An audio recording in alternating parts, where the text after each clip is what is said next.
Parts, alam nyo ba na isa na ito sa pinaka-solid at pangmalakasang budol set na nakainan namin dito sa bayan ng Pagsanghan, Laguna. Sa dami ng serving, talaga namang parang pampiestahan. Kung seafood lover ka, talagang bagay ito para sa inyo. Meron na nga palang kasama yung inihaw na manok, inihaw na baboy, salted egg, fish, at mga gulay. Kung magmumula ka sa bayan ng Caminti or Lumban, lalampasan mo nga lang pala yung arko ng Pagsanghan at sa left side makikita mo na yung Taradon. At kung galing ka naman sa bayan ng Santa Cruz, sa right side makikita mo yung restaurant nila at hindi mo na kailangan lumampas pa ng arko ng Pagsanghan. At dito nga nagmadali na ako pumasok dito at sa pagpasok pa lang ay napakaganda naman ng ambience at talaga naman napaka-instagrammable. At higit sa lahat napakalinis at napakaganda talaga ng restaurant nila. Ito nga pwede nga pala kayo mag-picture dito habang nag-aantay kayo sa mga in-order nyo. At pagdating naman sa space, masasabi ko na napaka-spacious and comfy ng restaurant nila. Ito nga pala yung mga menu nila, pakipost nyo na lang para makapili kayo. Bukod nga pala sa Budol Feast nila, meron nga rin pala silang a la carte, coffee, cocktail, beers, etc. Bali, ang in-order nga pala namin is isang set B and set C, which is good for 8 to 10 packs na isang set. At dahil seafood lover nga pala kami, nagdagdag pa nga pala kami dito ng 2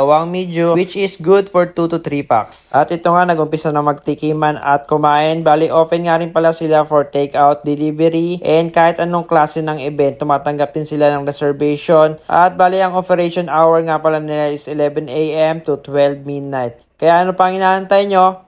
Tara doon!